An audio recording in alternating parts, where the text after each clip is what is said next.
All right. Thanks everybody for joining us today for this announcement, big announcement that we have for the community and everybody here. I want to thank my team for all the countless hours that they put in making sure the wind didn't kick up as much as it's supposed to, leaving it for just how it is now for us. But yeah. So this has been over 2 years of work for myself and about 2 years of work for my team as we've built up this culmination of the event. It's been countless emails, countless phone calls, scrubbing of budgets left and right, and then just countless calls and conversations with agents, managers, all coming together as we were looking to put this together as a culmination going into last summer, but now we've kind of pushed it off. We ended up pushing it off, and now we're here for today. That work that we put in laid the foundation for everything that we're about ready to announce. And what that was a buy-in not just from my team and the hours that they've worked, but the buy-in from the agents, artists, managers, and then even we've got local sponsors from the community that are already bought in and here with us as well. That buy-in comes from the greater impact that we're going to have, not just on the city, but on the region. This event is looking to bring anywhere between $3 to $4 million worth of economic impact into this one day, just this summer. It also has a potential for massive growth over the next few years as we continue to build this up, looking to get into 2 to possibly 3 days. The other impact that we also have is not just community, but nationwide. We're bringing in Team Gleason as our nonprofit of choice, where we're going to help support them in everything that Steve's built here, not just within our community, but within the nation as well. And then obviously we're putting Spokane back again on a national spotlight and on the map again. As the spotlight that we have will bring in larger artists, big names, and people throughout the entire region as well. Something I mentioned earlier is going back on to like the belief. What I'm about ready to announce is something that my wife and I believed in over 10 years ago. It's something that we put together with Tin Fest, and now on a larger and grander scale, I'm doing it again with my team over here. And also not just with my team, but with the help of Live Nation. So we're bringing Live Nation, who's the world's largest promoter, and then the Spokane Public Facilities District together to partner on this event for the first time ever. So I'm proud to announce that on July 11th of this summer, Blessing in the Skies Music Festival will be coming here to Spokane Stadium. We'll be hosting 20 bands on 4 different stages, which includes the podium, with a full day of rock, alt-rock, pop rock, and many more subgenres that fall within those demographics and those genres. It'll be a celebration of music, food, art, and of course the culture and our community. As I mentioned earlier with Team Gleason and the support that we're giving them, $1 out of every ticket will be going back to Team Gleason to help support them. This is something that Steve and Kyle Gleason and I have been talking about ever since COVID, knowing that Gleason Fest was coming back out of COVID was no longer going to happen. And it left a massive hole for Team Gleason here within the community, and it also left a hole within the festival community in town as well. The great part about that $1 going back to Team Gleason, it's making up and more for what we used to make on average for every year with Gleason Fest. Going into the end of this week, early bird tickets will go on sale on Friday. You've got the ability to go on buy those. They're $75 plus fees. And those will be on sale until mid-January when we announce the band lineup for the entire music festival. I also mentioned earlier that there's a buy-in from not just the agents, but the artists. This was something that I wasn't even looking at or even contemplating when we started diving down this massive rabbit hole. But going back to this past June, as I was in Nashville talking to an agent, we were sitting there having lunch, and he's like, "Matt, Allen really wants to be a part of this." I was like, "I know, like we're gonna get him here. Like we want him to be a part of this to kick this year off."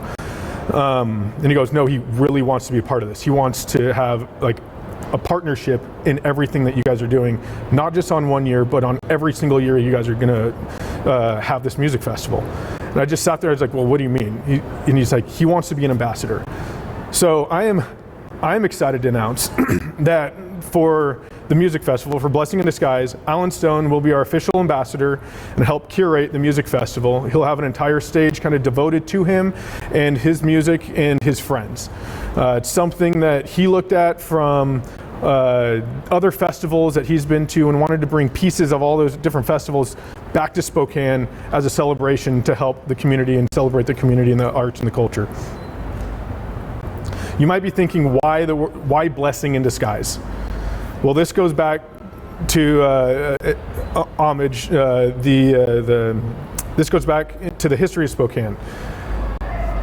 We're talking about the Great Fire of Spokane and rising up from the ashes, and then also those with the relentless pursuit of those securing Expo 74, and then also to our just to this date, our fearless leaders here in town now that have helped taking on those unparalleled risks, changing the skyline and the landscape of our downtown community.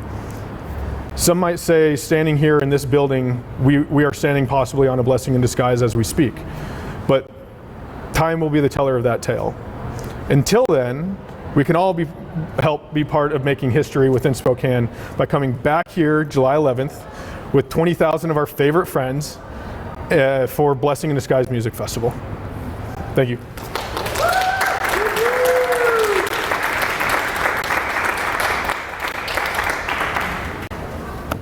You guys have any questions? What will the concert, what will the band lineup, how will that be curated? We're working on that now. We've got, we actually just confirmed 2 more bands today, but we are about 3/4 of the way done with the lineup. Yeah. When will that be announced? We're finding a date in January still. Yep. In previous conversations that we've had, talking about not only bringing people within Spokane, but also areas outside. Yep. Do you think that'll be something factored in here? People coming Yes. from outside the county? Yeah, based off the data that we have from the Comedy Festival, my expectation is anywhere between about 30 to 40% of people of that 20,000 will be coming in from outside the 50-mile radius of Spokane. Can you announce any of the bands that you have lined up so far? Nope. Yeah. You worked with Alan Stone's really cool. He's local boy. How has it been working with him? We've just started. I've been working with management quite a bit with it. He's out of town right now. He was hoping to do a video actually for this, but he had 5 straight days of shows, and now he's on vocal rest right now. So he's looking, and that's part of the reason why we haven't figured out a date for the band announcement, because we're trying to get him involved in it too. So, yeah. When you mentioned mostly having sort of a rock or all rock base, is there a specific reason you're branching to that genre? Yes, from talking with the agents, Sasquatch left a massive hole in the Northwest. And that's part of the reason why we've had so much success with the agents, looking at that genre of music. If we were to go country, then we'd be battling Watershed and the Radius Clauses and everything associated with that. Yeah. What will sort of be the stage layout and where things will be situated? Do you have any of that layout right now? Yep. Yeah, so the main stage will be here at One Spokane Stadium. We'll have the podium stage going as well. There'll be a stage down right in front of CASA looking back up the street here towards the Civic Theater. And then we'll have another smaller regional stage right outside in between the podium and the stadium here on Drowby Way. So I know you can't say who's on the lineup, but you have maybe some of the stages going on, you know, what number of bands? Yep, 20. A lot of great festivals out there. Are you modeling it after any one in particular, or just kind of doing around? No, based off of how this stage layout is and the capacity that we need to hit, it's kind of, they're called unfestival, to where normal festivals you got multiple stages going at once. Where this, we're going to have the main stage going, then it branches out to the other 3 stages, then everyone comes back into the stadium for the main stage again. Yeah.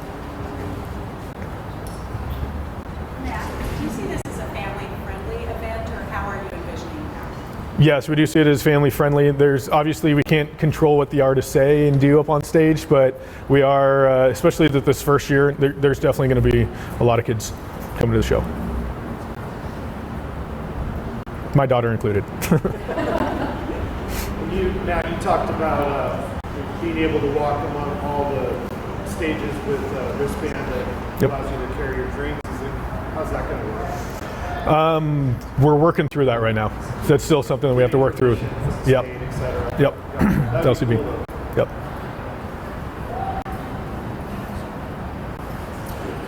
Anything else? We've talked also before about kind of the music culture in Spokane and how I think personally since COVID, has really launched over these past 2 or 3 years. I think a festival like this will continue to expand on that. Yeah, we're looking at, I mentioned that regional stage that we have, so we're looking at local artists, regional artists, so like anywhere from Montana, like we've got a couple artists that we're looking at from like Missoula, Bozeman area. Obviously, I've reached out to a couple musicians from Spokane area, Portland as well, just like those up-and-comers, right, like that just need to get in front of it. And that's part of the reason why we put that stage right there on Joe Albee Way, is because all those people, and we've curated it specifically to where all those people coming back into the stadium will be coming past that stage.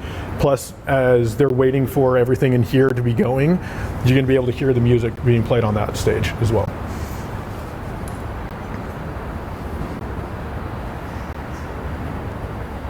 Anything else? Thank you guys. We really seriously appreciate everybody here.